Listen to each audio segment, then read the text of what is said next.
Everyone is having a good Sunday. Glad we can all be here today. We're going to be in a couple different places. So we're going to first read in Mark chapter 7, verses 24 through 30.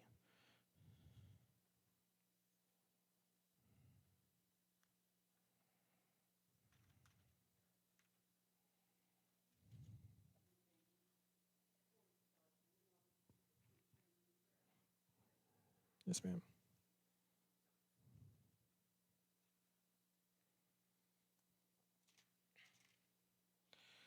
All right. And once we finish with Mark chapter 7, we're going to go to First Kings 17, verses 8 through 15.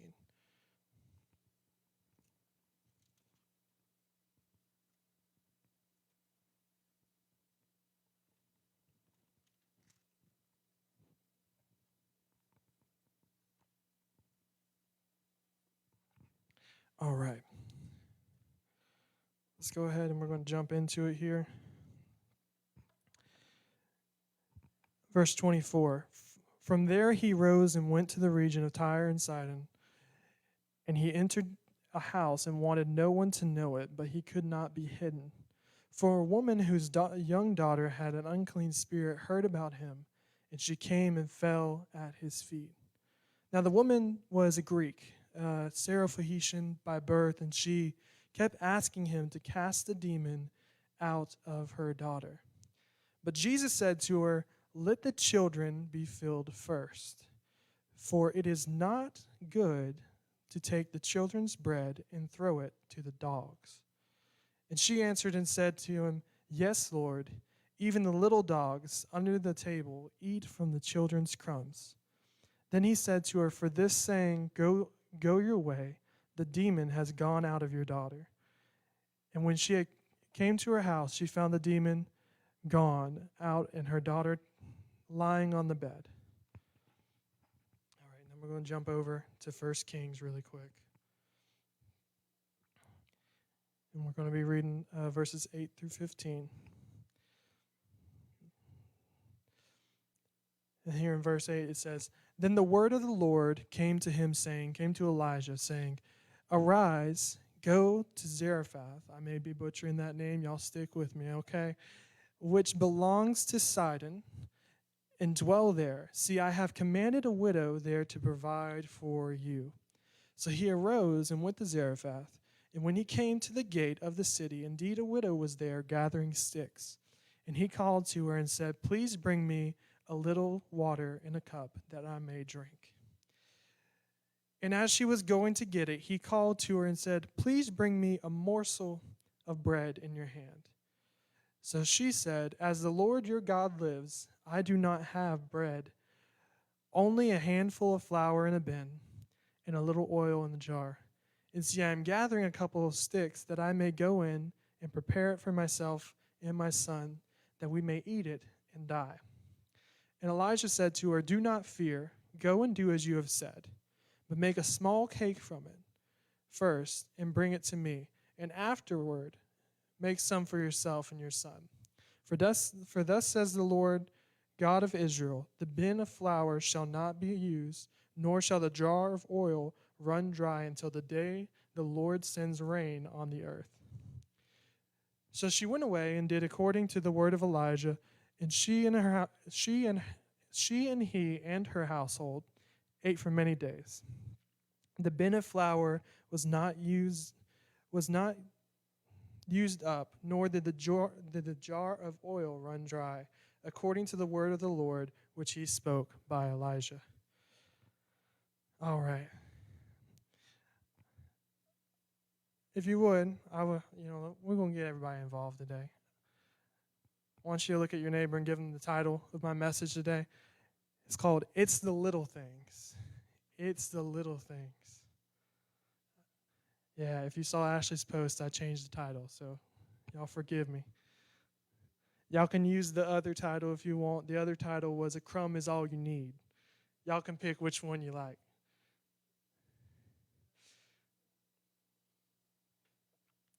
Now, I would like, for a show of hands, Everybody who loves their family, put your hand up.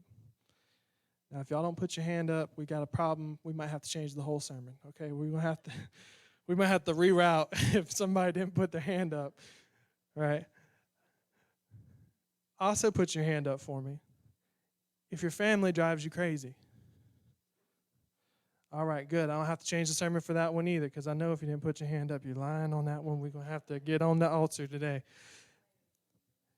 And isn't it crazy that your family drives you crazy because they're the ones you're around the most?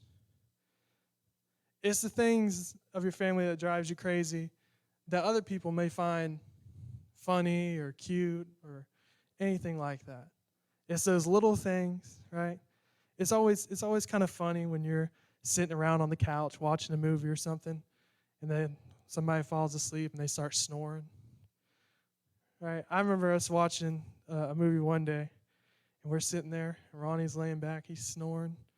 He was knocked out, and his top denture came out a little bit, and he was just laying back like this. His top denture fell out a little bit, and we're just sitting there and we're like, man, that's funny. That's funny right there. He might knock me out. See, we're on camera, so I'm good. So I'll go ahead and I'll check another box here. The loudest snorer in our house is my mom. Ronnie likes the TV loud, and I remember one day she was snoring so loud we couldn't hear the TV. Surround sound and all. We're sitting there just like, let's wake her up. Threw a peller at her. She wouldn't wake up. And all those things are kind of funny, right? Until you have to go to bed at night and you're laying beside them and then they start snoring. You're like, I wonder if I just press down on that pillow hard enough, would they stop? Like, I don't want to kill them, but just enough so I can get to sleep, right? Oh, all the time. If it was up to Ashley, she'd have a whole pillow in between us. Because I'll sleep diagonal. She says I starfish. And it's always funny when you see me sleeping starfish in a bed by myself. It's not when you're sleeping next to me in the bed, is it? It's all these little things that are fine until we're around them a lot. It's the little things that can stumble us up, right? It's the making mountains out of molehills. It's the little things that can turn us away from God. Get offended in church. See if you don't come back. Let the preacher preach something you don't like and see if you come back. Let the music be a little off, like it might have been today, and you probably won't come back. We can get all these little things that we get so tripped up on, and we carry them around with us. I watched something last night, and I don't have this written down in my notes, but we're just going to follow the Lord with me, all right? We're on the same roller coaster today, y'all. God's already hit the button. I'm just riding there with you. And I don't like roller coasters, but that's how we're going to do it today. But I was watching this video of a professor. He had a glass of water, and he's sitting there, and he's holding it in front of the class. He says, tell me how much this water weighs. And they go, 8 ounces. He said, no, 12 ounces, 16 ounces. He goes, the weight of the water doesn't matter. If I keep holding this glass of water here, I could hold it for a minute, and I won't really tell a difference that I'm holding it. But I can hold that same glass of water, and if I hold it for an hour, my arm will start to hurt. If I hold it for a day, my arm will be paralyzed. It will be numb with the pain of holding that glass of water up that entire time.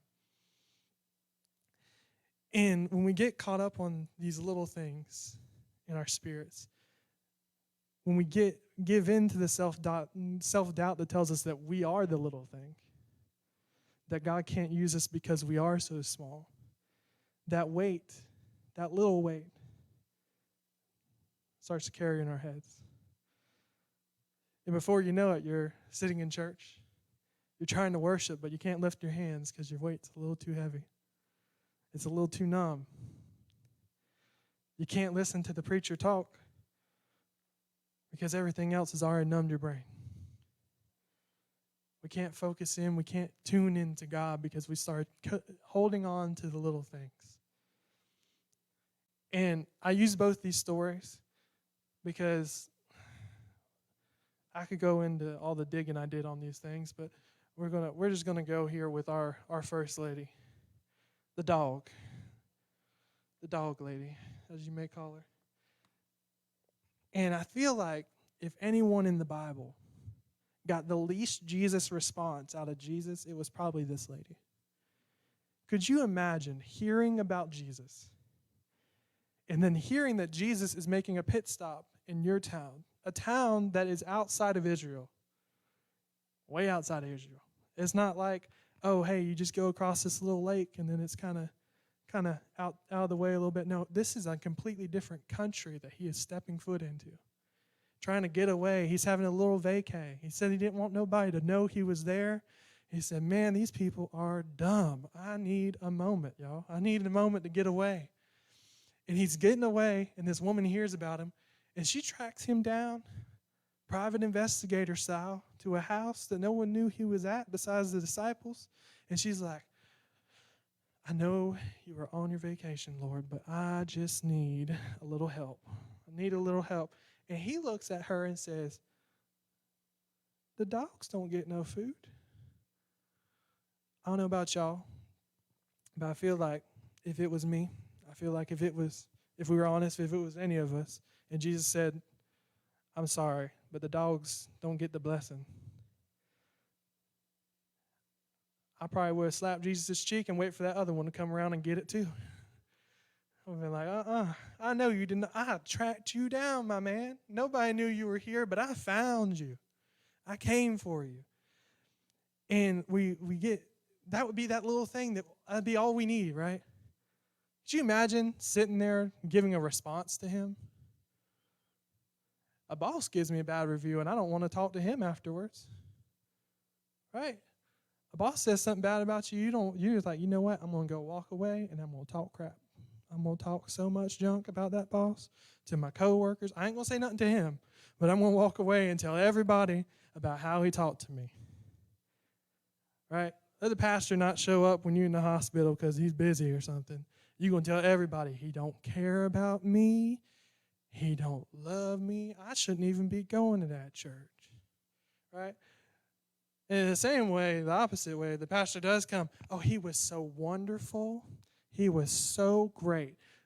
I was in the hospital. He came by every day and brought me some Bojangles. I wasn't supposed to have it, but he brought me some Bojangles. And that is the man of God right there. You know, we can get so caught up in little things that we let them sway our emotions so much that we can miss out on what God is really trying to do. And so I did some digging because I know, probably like most of y'all, the fact that Jesus called this woman a dog probably bothered you about as much as it bothered me. And yes, she has a great response, and he does fix it. But he still called her a dog. Why would Jesus talk to her like that? Why would he call her a dog?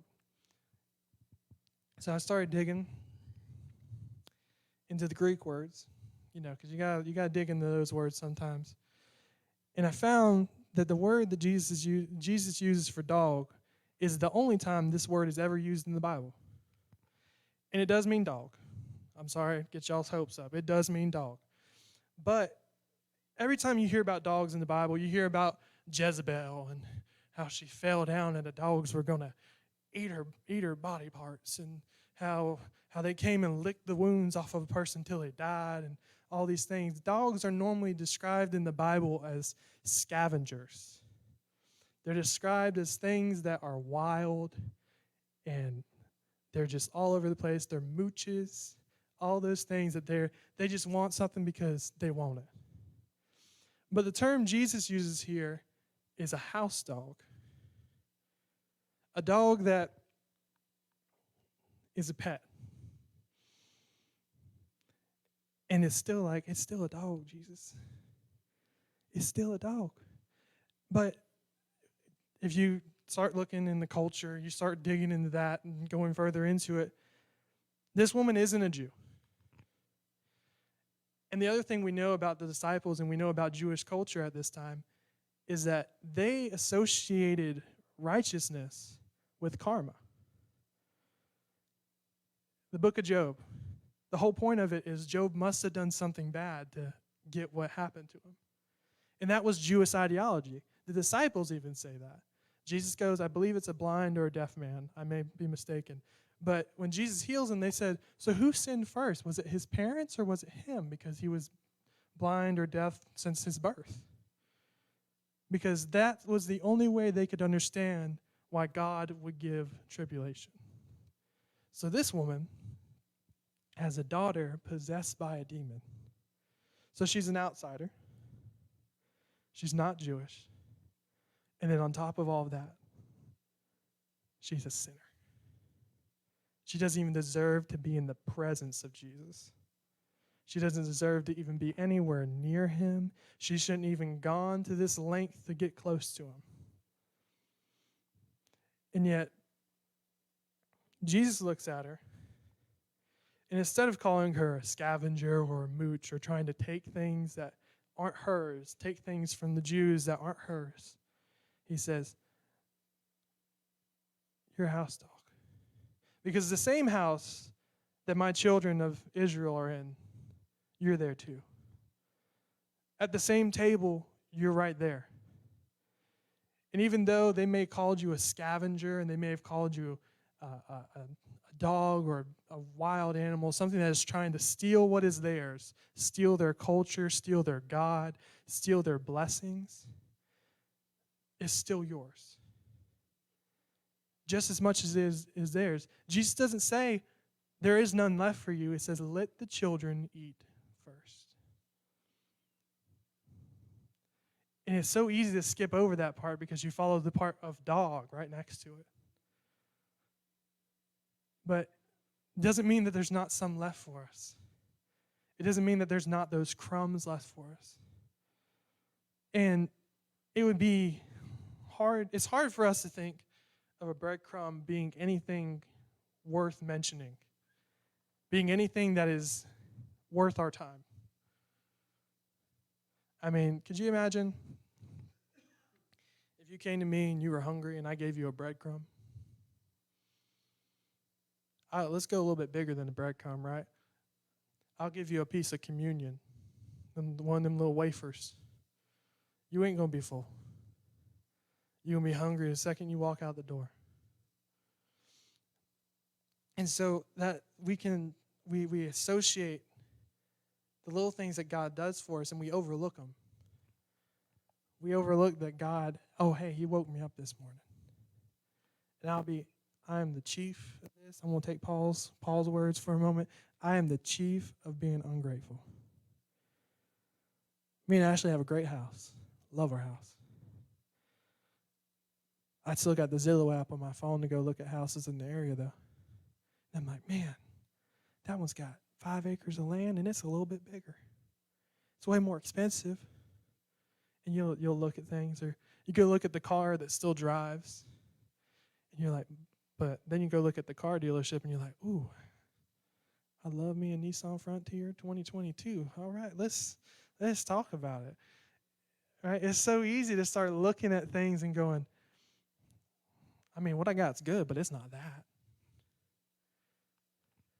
What I am is good, but it's not that. It would be so easy to hear that term dog, and even though it's a house dog, go to yourself and go, but I'm not a child. That God allowed me into the house, but he had to lower his standards to allow me in. It's so easy to practice depravity in our lives. It's so easy to let the self-doubt step in and go, you're not worth anything. You're barely worth a breadcrumb. You're lucky to be there. But the Bible tells us something different. The Bible tells us that God didn't lower the standard. He became the standard. That there was a standard already set that man couldn't fill, so God had to fill it himself. It was impossible for the Jews to get it right. No matter how chosen they think they are, they were still slipping and falling, like walking down a water slide. All right, they're busting their tail every time they take a step. Nobody's getting close to it. And it would be easy to accept that the little that we have, the little that we are, isn't enough for God to do anything with. And that's where we come into 1 Kings. And we come into a town in the same region, in the same area, outside of Israel, outside of Jewish people that weren't supposed to have God contact them. That they weren't a part of that chosen society that God had chosen to be the leader of and chosen to bless. And yet God tells Elijah to go there in the midst of the drought that he had caused. Even though he had been sustaining Elijah for so long, even though he had been providing for him himself, he said, hey, I know this has been good, but I need you to go here. I need you to go to this place. And as he gets there, he sees the widow. He sees this woman who is going to provide for him. And he asks a cup of water. I think if anybody asks for a cup of water, you're like, oh yeah, I can get you a cup of water. Go open the sink, get the water, bring it out to him, no big deal. And she's fine with that. No, she doesn't say anything. She just goes, okay, and walks off, go get the water. Stops picking up sticks so she can go die, so she can go get the water, right? Isn't it amazing how God can deter your plans? How you can look at the things that you have and say, there is no way that I can survive off of this. There is no way that I can be more off of this. And you've accepted that life. You're picking up your sticks because you don't think you're worth anything more than that. And then God's like, hey, stop that real quick. Could you go get me a glass of water? Could you provide for me a glass of water? And as she's walking away, it says that Elijah says, could you give me a morsel of food? Now, I'm not good with English. I'm a math guy. But when you look up morsel, it means a bite. A bite. How beaten down do you have to be in your spirit that when God asks you for a bite, that you say, I don't have enough for that? And the crazy thing is, she had more than enough for that. Because then when she tries to retaliate against God, and she says, I don't have any bread. I just have all the ingredients to make bread. You can be sitting on your ingredients your whole life. God can't use me. Here you are studying your Bible every day. You got highlights in there, and you're like, God can't use me. It's like, but we need a Sunday school teacher. Oh, I play an instrument. God can't use me. We have a stage and an altar for that reason. Oh, I pray for hours upon hours every day. God can't use me. We're sitting with the ingredients that God could use us, but because of how small we feel, we stop short of it. And so the best thing is that when we try to retaliate against God, He's only going to make His grace more known because He knows how deeper the situation is. Because it goes from a morsel, one bite of bread, to a small cake. A whole cake. A whole disc of bread. This is unleavened bread, so it's kind of like, like pita bread. That little flat piece of bread. And he goes from, just tear me off a little piece, like you're feeding the dogs, you ever watch Ronnie feed our dogs? This is how it goes. He goes, takes a bite, okay, tear off a piece and give it to the dog. And if they're all there, then it's like, all right, tear off 4 pieces and give it to the dog. Half his food's gone by the time he gets to his second bite, practically. But he, that's all he's asking for. He's asking for just a bite. Sitting there just begging, eyes over the plate. Hey, can I get one up? Just one little bite. And then now he wants a small cake. He wants a whole thing. Make me a whole meal. And also, could you imagine this? He says, don't make yours yet. The audacity of the man. I was okay with the cup of water, Jesus, but I'm hungry, okay? I was getting the sticks. I was ready for it. I was like, you know what? I'm hungry, but that bread is going to be good. I'm going to get this sticks. I'm going to die afterwards because I'm going to starve to death, but we about to have one last good meal. All right? Walking around like a death row inmate saying, what's my last meal? I'm going to get me my bread. All I got is some flour and some oil. That's barely bread to me, but it was bread to her. And she's going around, she's gathering the sticks, getting everything she needs, and then he says, make mine first. Make mine first. I would have been pinching that flour. I'd be like, sprinkle right there. Sprinkle, and then like get enough oil. You know, the oil, when we pray, that's how much oil he's getting right there. Just a little dab. All right.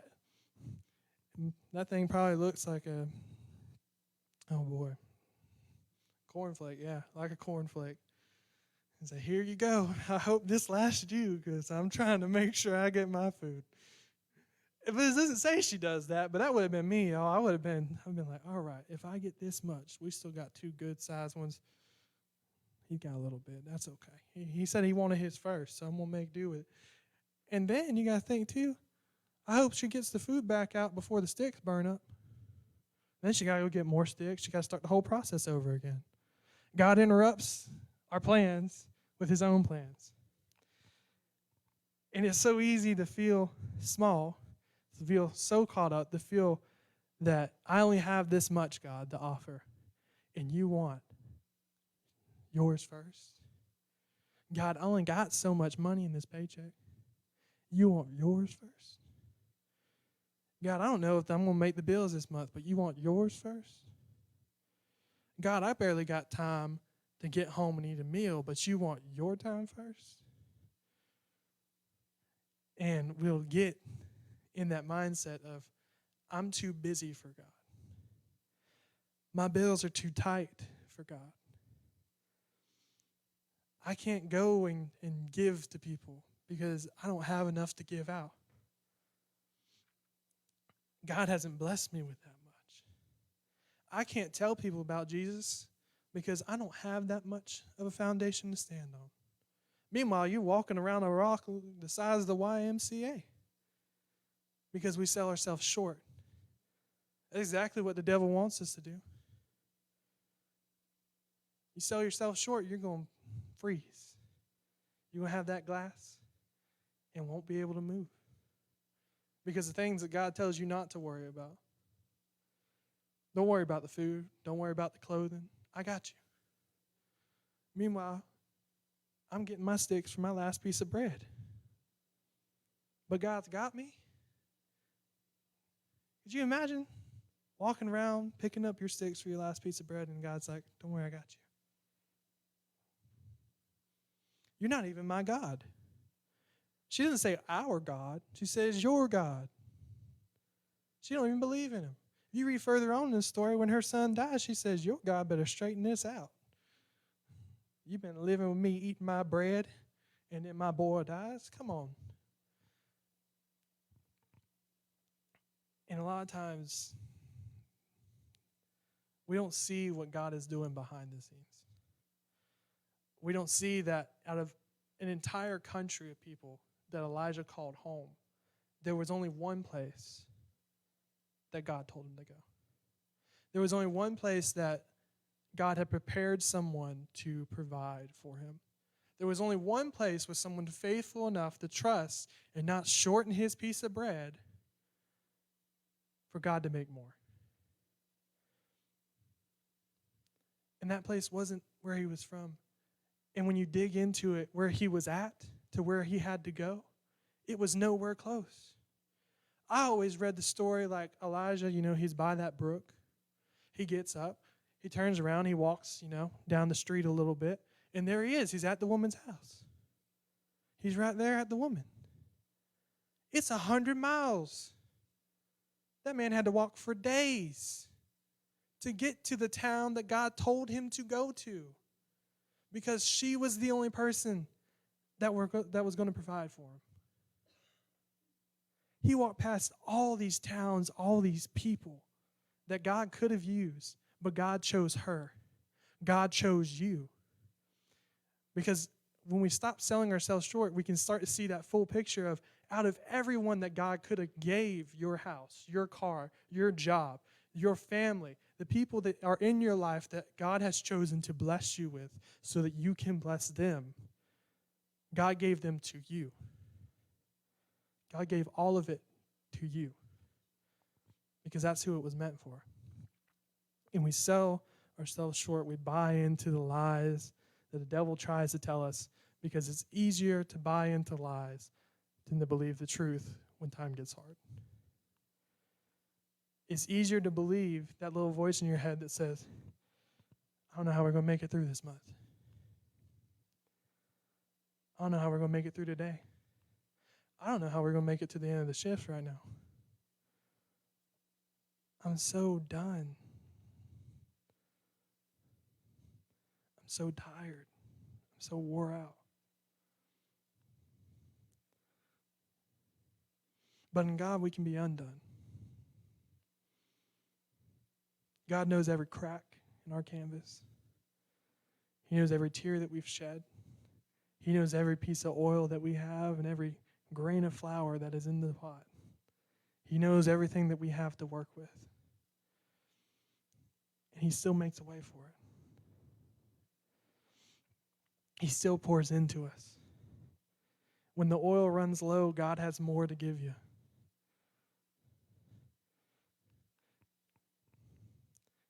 It's kind of funny when you hear a parable that Jesus tells about old wineskins. Anybody know what the problem with old wineskins are? Why you need new ones? Because wineskins, if you took an old wineskin, you put new wine into it, it would burst. And so it's always when that wine is running out, when that oil is running out, that God's like, okay, we're done with this one. It's time for a new one. It's always when you start to run low, the guy goes, hey, don't worry. I got a new one. It's full. It's running over. The oil in this pot is running over. The flour is dusting the floor. You're going to need a broom with how much mess you're going to stroke with this flour right here. But guess what? It's coming. You're going to go in there and you're going to fill that up. You're going to make some bread. You're going to make some more bread. And the next day, you're going to make some more bread. And a week from now, you're going to make some more bread. I would have got tired of eating bread, y'all, but that's what God was giving them, right? Thank God for the bread when you get it, right? And so we draw this line between two women, both dealing with bread, 700 years apart, in the same region, told the same story of how they weren't good enough, of how they couldn't provide enough. And then when you start to look at the lady in Mark and her story, you realize that she said that she had heard about Jesus, that she knew about him in a region that was nowhere near where he was working. I mean, it was, but it was miles and miles away. They didn't have cars, y'all. Okay, nobody's running from Israel to go tell this other town, let me tell you about Jesus. But word was spreading. Word got to her by God and God alone, right? Word somehow got to her that this man was casting out demons. She's like, boy, that is great because I got a demon. Who are you going to call? Jesus, okay, right? And so she hears about him and she gets to him. And the best part about hearing about him and how you can understand her faithful response of a crumb is enough is because in the chapter before, Jesus takes 5 loaves of bread and breaks them apart and feeds 5,000 people. And so that one crumb, here's your crumb, here's your crumb, here's your crumb, here's your crumb. By the end of it, you got a whole loaf. And Jesus is still giving out. Don't worry, we're going to have leftovers today. We're going to have that good Outback bread in plethora, okay? We're going to have so much of it. And so that one crumb off the master's table is more than enough to work in our lives. It's more than enough to do great things in our lives. In this woman's story about bread, about a crumb, is smack dab in between the two stories of feeding people with bread. Two stories in which one is a group of Israelites where he feeds 5,000, and the other isn't even in Israel. This woman is sat in the middle as a catalyst to show that God is not just for Israel. It's not just for the children. God said, all right, let me feed the children first. And then 2 chapters later, he says, hey, the dogs are hungry. That's okay, we got some bread for them. 7 loaves of bread. 7 being the number of completion, showing that God's work was done. Showing that it wasn't just for the Jews. It wasn't just about whether she had a demon-possessed daughter. It wasn't just about being a widow. It wasn't just about the small things. It wasn't just about the big things. God was saying, I can encompass it all. I can take all of it.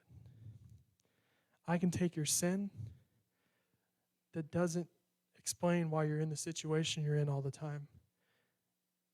And I can take it on myself and remove it from you. I can wash you clean.